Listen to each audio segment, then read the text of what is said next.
सो अब हम बात करेंगे method of preparation of alcohol की, कि अल्कोहल को कितने टाइप से बना सकते हैं। तो सबसे पहले एक सिंपल सी ट्रिक बात करते हैं कि कैसे अल्कोहल को याद रखेंगे कि कितने मेथड हैं। एक मैं यहाँ पर वर्ड लिख रहा हूँ AAEAGA, क्या समझ में आया? AAEAGA मीन्स आइएगा। तो आइएगा, आपका स्वागत है अल्कोहल की मेथड ऑफ प्रिपरेशन में। ठीक है, तो देखिएगा कैसे याद रखेंगे। A फॉर, अच्छा ऑर्गेनिक में चैप्टर वाइज आपको अब ये भी कंफ्यूजन करेगा कि A मीन्स क्या है, E मीन्स क्या है, कैसे याद रखना है।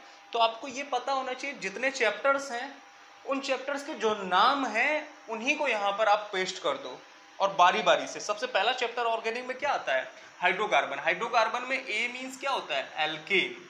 तो सबसे पहला A मीन्स हो गया एल्केन, दूसरा A मीन्स हो गया एल्कीन, E मीन्स यहां से क्या आ जाएगा? ईथर। E से और कोई कंपाउंड तो बनता नहीं है, ईस्टर भी बनता है, ईस्टर भी लिख लो। ठीक, इसके बाद नेक्स्ट चैप्टर क्या है? हेलो एल्केन यानी कि एल्किल हैलाइड। तो ये A मीन्स हो जाएगा एल्किल हैलाइड।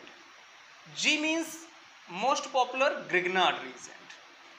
G का मतलब है आपका ग्रिग्नार्ड रीजेंट। और लास्ट का A मीन्स लास्ट चैप्टर है एमीन, उसके पहले आते हैं एसिड, तो एमीन एसिड दोनों लिख लेते हैं। तो कुल मिला के इतने मेथड ऑफ प्रिपरेशन हैं आपके अल्कोहल के, एल्केन से, एल्कीन से, ether, ester, alkyl halide, Grignard reagent, amine acid. तो एक ये आप एक वर्ड, एक इसको म्यूमेरिक्स कह सकते हैं, ट्रिक याद कर सकते हैं कि कैसे किसी भी कंपाउंड के एमओपीज याद रखते हैं। जैसे हमने हेलो एल्केन में बताया था आपको AAH, ठीक है, तो उससे आपको याद रहेगा कि कितनी एमओपीज टोटल बनती हैं, है ना। तो ये ट्रिक थोड़ा सा टोटल एमओपीज को याद करने का एक तरीका है। जैसे पीरियोडिक टेबल में सब लोगों को याद करने के लिए एक ट्रेंड बना लेते हैं ना, पीरियोडिक टेबल का फायदा यही तो होता है। तो वैसे यहाँ पर भी इस ट्रिक का कुछ ना कुछ तो बेनिफिट है कि हमको टोटल एमओपीज याद रहेंगे। ओके, तो अब बारी बारी से स्टार्ट करेंगे। सबसे पहले हम बात करेंगे एल्केन के बारे में कि एल्केन से कैसे अल्कोहल बनाते हैं, उसके बाद alkene and then so on. ठीक है, तो सबसे पहले हम बात करने वाले हैं एल्केन से अल्कोहल बनाने की। तो नंबर 1 हेडिंग डालेंगे हम लोग फ्रॉम एल्केन।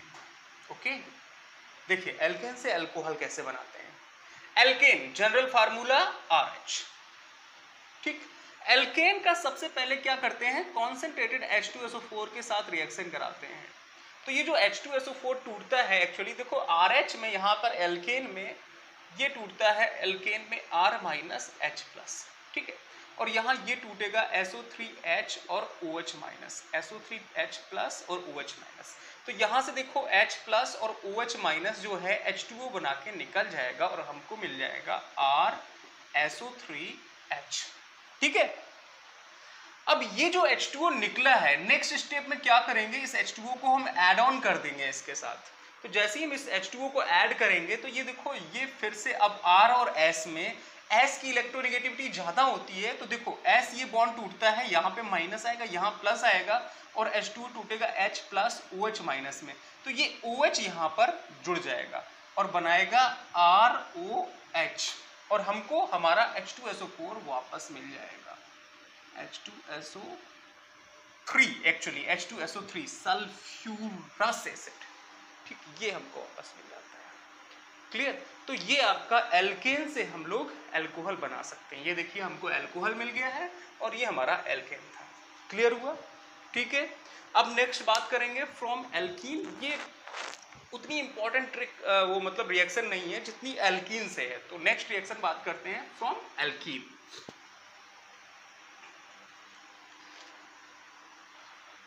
देखिए एल्कीन से कैसे बनाएंगे।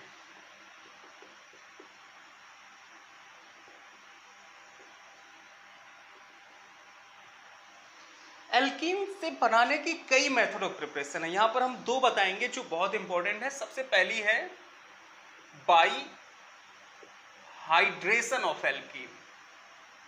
हाइड्रेशन का मतलब समझ रहे आ रहा है? हाइड्रेशन मींस वाटर का एडिशन, हाइड्रा प्लस एडिशन।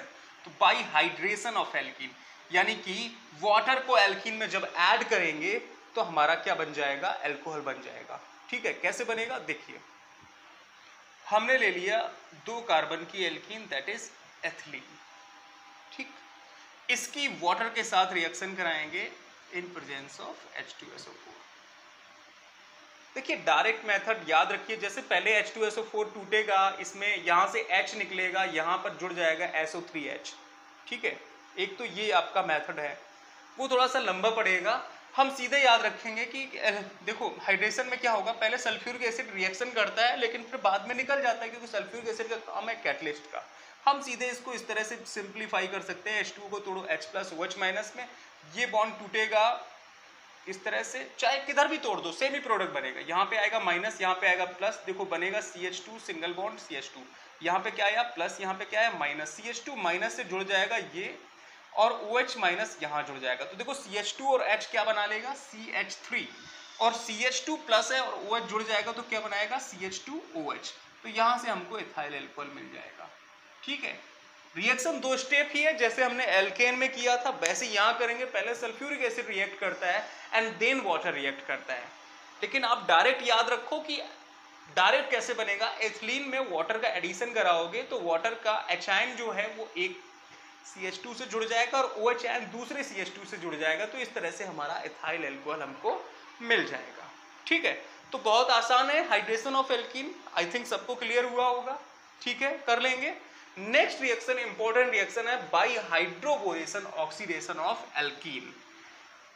और लास्ट डे हम लोग ये रिएक्शंस के बारे में मतलब हमने कन्वर्जन में इस रिएक्शन के बारे में जिक्र किया भी था, अभी हम इसकी मैकेनिज्म भी आपको बताने वाले हैं। तो नेक्स्ट है बाई हाइड्रोबोरेशन।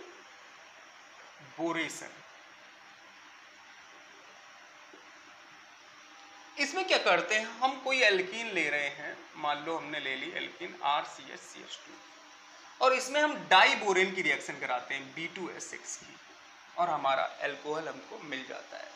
ठीक है, तो देखिए कैसे होती है ये रिएक्शन, इसको हम समझते हैं। डाइबोरेन का मोनोमर अगर हम बात करें तो बोरेन होता है, दैट इज BH3। ये BH3 को कोपिन करके लिख सकते हैं BH3, ये आपका BH3 हो गया। ठीक है, अच्छा ये हाइड्रोबोरेशन जो होता है ये पेरोक्साइड की प्रेजेंस में होता है। ठीक है, हाइड्रोबोरेशन रिएक्शन जो है आगे हम यहाँ पेरोक्साइड की भी रिएक्शन कराएंगे, पेरोक्साइड की प्रेजेंस में होता है। अब देखो जब हम एडिशन रिएक्शन की बात करते हैं एल्कीन में, वो भी इन प्रेजेंस ऑफ पेरोक्साइड, तो हम रूल फॉलो करते हैं कौन सा, एंटी मार्कोनिकॉफ रूल। और एंटी मार्कोनिकॉफ रूल कहता है कि नेगेटिव पार्ट वहां अटैक करेगा जहां हाइड्रोजन ज्यादा होंगे, मार है कम प्यार है ज्यादा। तो एंटी मार्कोनिकॉफ में पेरोक्साइड की प्रेजेंस में नेगेटिव पार्ट यहां पर अटैक करेगा, यानी कि ये कार्बन कैसा होगा पॉजिटिव, यानी कि बॉन्ड किधर टूटेगा इधर, यानी कि यहां पर क्या आएगा माइनस, यानी कि यहां पे क्या आएगा प्लस। क्लियर हुआ?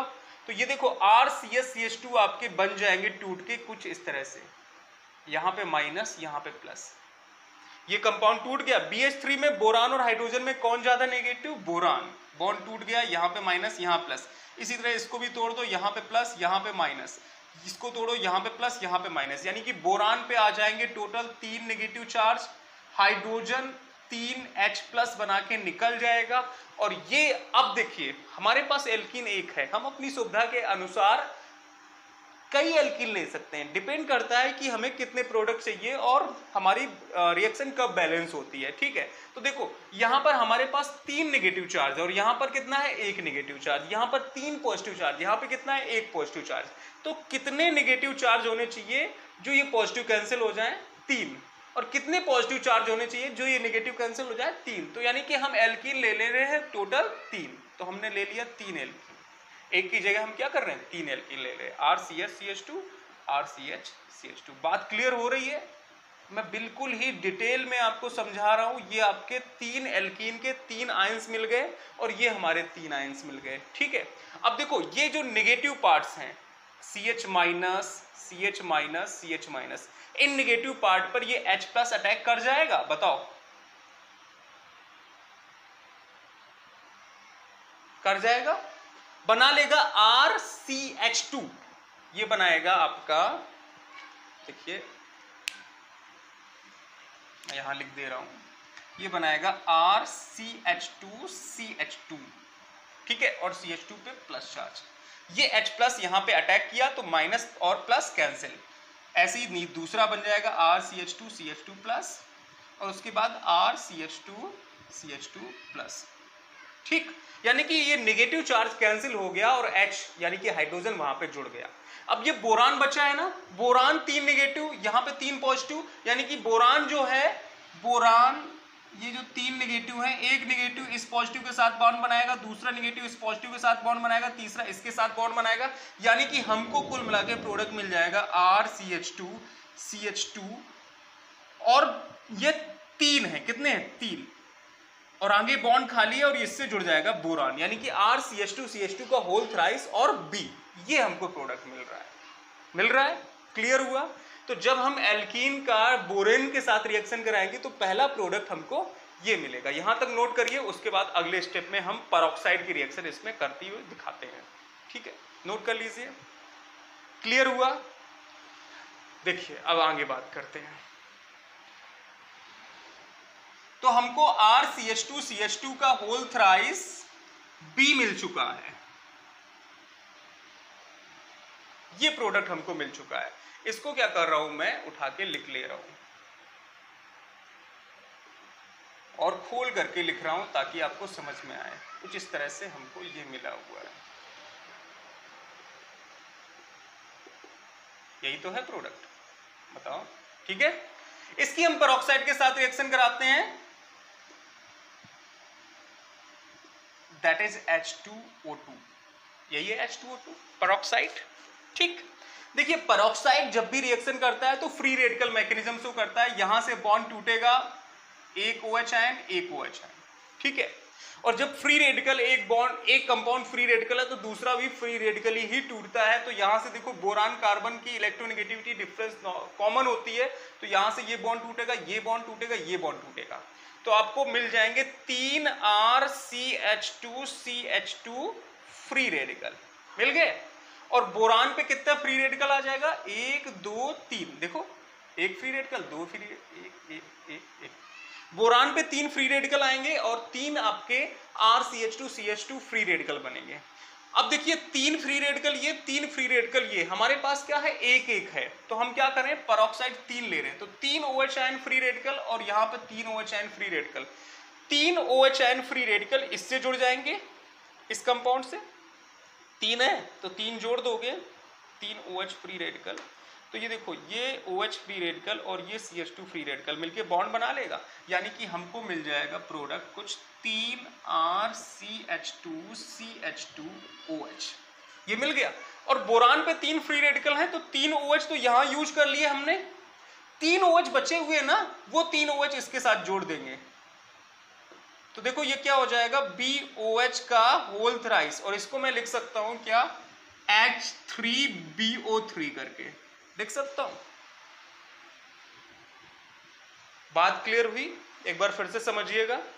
देखिए ये हमारा कंपाउंड हमको मिला था, इसको हमने फ्री रेडिकली तोड़ दिया, तो हमारे 3 ये फ्री रेडिकल मिले और 3 बोरान पे फ्री रेडिकल मिले। क्योंकि पेरोक्साइड हमारा फ्री रेडिकली ब्रेक होता है, तो पेरोक्साइड को हमने फ्री रेडिकली ब्रेक कर दिया, OH आयन जो 3 थे वो इससे अटैच करा दिए, 3 OH आयन और जो थे वो हमने बोरान से अटैच करा दिए, तो हमारा एल्कोहल और हमको बोरिक एसिड मिल जाता है। ठीक है, यहां तक क्लियर हुआ? चलिए ठीक, तो ये था हाइड्रोबोरेशन, इससे हमको एल्कोहल मिल गया। क्लियर? एल्कीन से एल्कोहल बनाना हम लोग सीख चुके हैं। अब हम लोग बात करेंगे तीसरा क्या है, A for alkane, A for alkene, E for ether. So next है ईथर। अब हम बात करेंगे फ्रॉम ईथर। ओके, तो नेक्स्ट है हमारा ईथर, फ्रॉम ईथर। देखिए ईथर से कैसे बनाएंगे, ईथर हुआ या एल्कीन हुआ या एल्केन हुआ, इन तीनों में एक चीज कॉमन है, या वो चीज कॉमन ये है कि तीनों की रिएक्शन अगर हम वाटर से कराएं तो हमको अल्कोहल मिल जाता है। देखिए कैसे, ईथर ये होता है ROR-, इसका अगर हम वाटर के साथ हाइड्रोलिसिस कराएं, ठीक है, हाइड्रोलिसिस ऑफ ईथर अगर हम करें इन प्रेजेंस ऑफ H2SO4, तो देखिए ईथर कहीं से भी तोड़ दो, यहां से अगर हम तोड़ते हैं तो ये आपका टूटता है R+ और OR माइनस। भाई आरओ बॉन्ड है तो ये बॉन्ड किधर टूटेगा, ऑक्सीजन मोर इलेक्ट्रोनेगेटिव, O पे माइनस, R पे क्या आ जाएगा प्लस। H2O तो जानते ही हैं H प्लस OH माइनस में टूटेगा, तो OH माइनस किससे जुड़ेगा, R प्लस से, H प्लस किससे जुड़ेगा, O माइनस से, तो बन जाएगा ROH और R-OH, यानी कि अल्कोहल का मिक्सचर मिलेगा ROH और R-OH। अगर R और R- दोनों ही मिथाइल हैं यानी कि एक ही नंबर के कार्बन है तो हमको एक प्रोडक्ट मिलेगा, अगर अलग अलग कार्बन है तो हमको अल्कोहल का मिक्सचर मिलेगा। ठीक है, तो ये भी बहुत आसान है। ईथर का हाइड्रोलिसिस कराओ, ईथर को ब्रेक करो, H2O तोड़ो, R प्लस को OH माइनस दे दो, RO माइनस को H प्लस दे दो, आपको अल्कोहल मिल जाता है। क्लियर हुआ यहाँ तक, बताइए।